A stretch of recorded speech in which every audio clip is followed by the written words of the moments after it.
Numa pesquisa que eu fiz recentemente, muitos alunos fizeram a seguinte pergunta: E aí, Flor, como é que você decidiu ser professor de matemática? Não sei.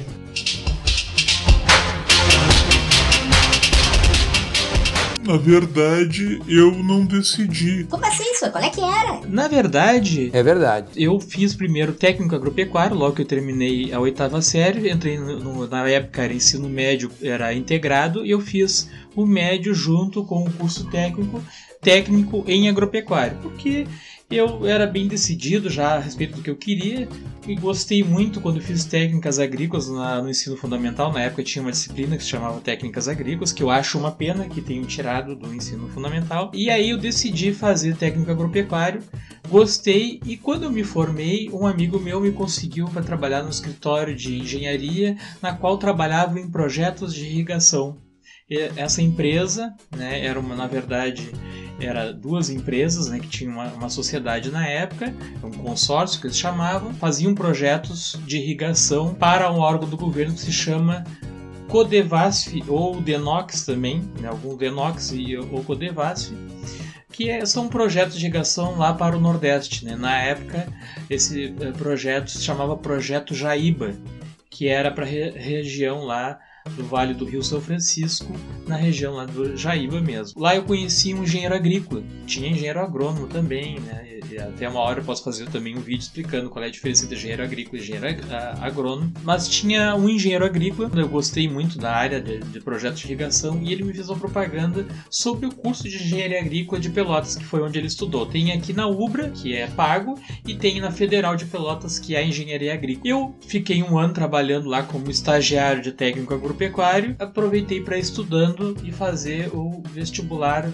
para a Universidade Federal de Pelotas. Na época não existia Enem.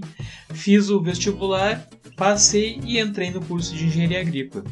Fiz o curso em 5 anos e meio, gostei muito do curso, estava bem decidido a continuar na área de engenharia agrícola, e surgiu a oportunidade de eu voltar a trabalhar nessa mesma empresa que eu trabalhei em projetos de irrigação, só que agora como engenheiro agrícola. Trabalhei 2 anos como engenheiro agrícola, fazendo projetos de irrigação, só que as coisas começaram a não ficar boas, né? Houve uma mudança de governo e se perdeu vários projetos, a empresa perdeu muito serviço e começou a demitir os funcionários, e numa dessas eu também fui, porque não tinha serviço, realmente nós não tínhamos mais nada para fazer de trabalho, e quando se não tem trabalho também, né, não se tem emprego, não tem o que fazer. E aí, então, fiquei 1 ano desempregado, né, não tendo como trabalhar, mandei currículo para vários lugares, né, mas a minha experiência era em projetos de irrigação.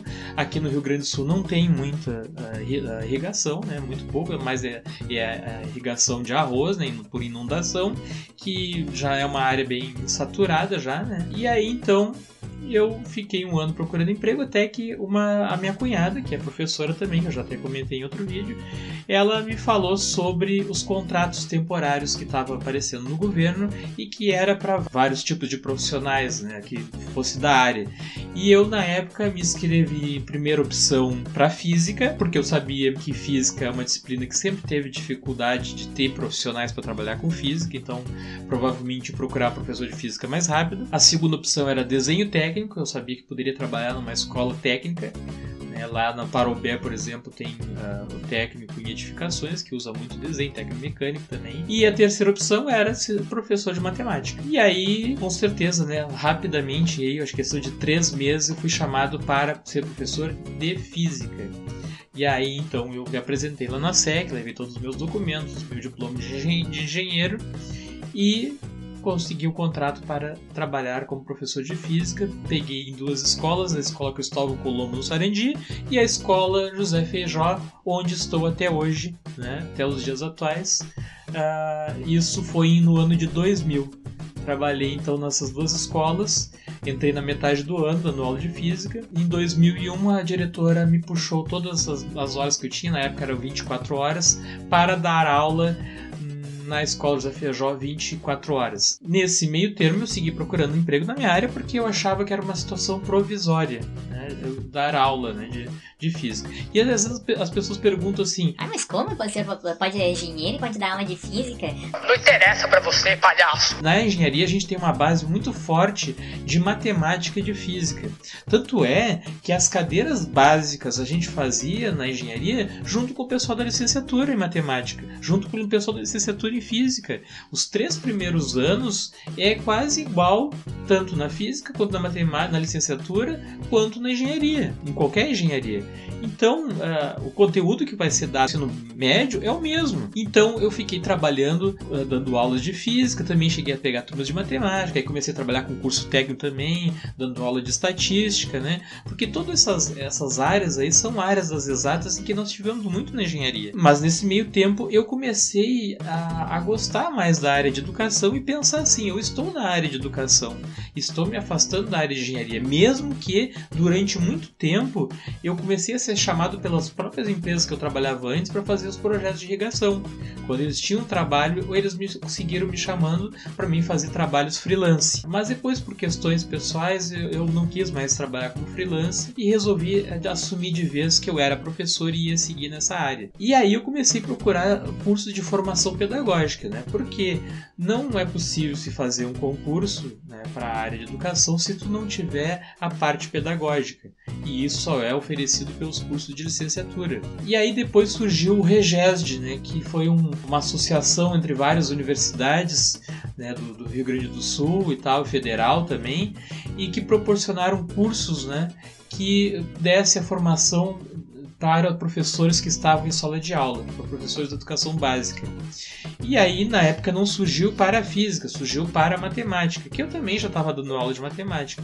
E aí, então, em 2010, eu passei no vestibular, na URGS, e comecei a fazer o curso de licenciatura em matemática. E aí, me formei foi 2008 até 2012, foram 4 anos. E aí, em 2013, eu fiz o concurso para o magistério, para a área de matemática, passei.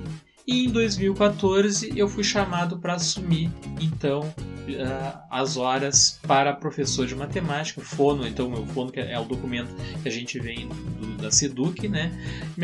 Fiquei na mesma escola, no caso, então, dando aula de matemática única e exclusivamente no ensino médio. E no curso técnico eu segui com a disciplina de estatística e atualmente também estou trabalhando com a disciplina de TCC. Então, assim, respondendo a pergunta do pessoal que fez no início, você escolheu ser professor de matemática? Não. Agora, se a pergunta for diferente, você gosta de ser professor de matemática? Sim. Digamos assim, eu aprendi a gostar de ser professor. Isso foi com o tempo, eu fui descobrindo, né, eu nunca imaginei que eu fosse ser professor, até porque eu era muito tímido para trabalhar com o público, mas eu fui descobrindo ao longo do tempo como eu conseguiria me encaixar, né, na área da educação.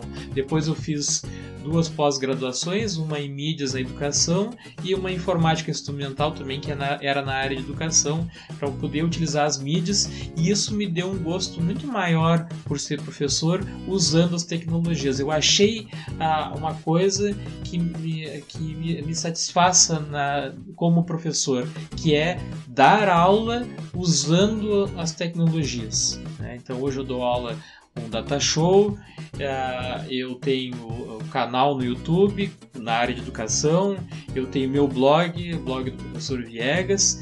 Então eu estou usando o Google Sala de Aula com os alunos, então eu estou sempre procurando usar a tecnologia, e isso me dá uma satisfação muito grande de poder usar isso ligado à área de educação. Então eu acho que eu queria não ser muito longo no vídeo, não tornar muito cansativo. Eu acho que eu consegui responder, né, a pergunta dos alunos aí, por que eu resolvi ser professor de matemática. Até a próxima!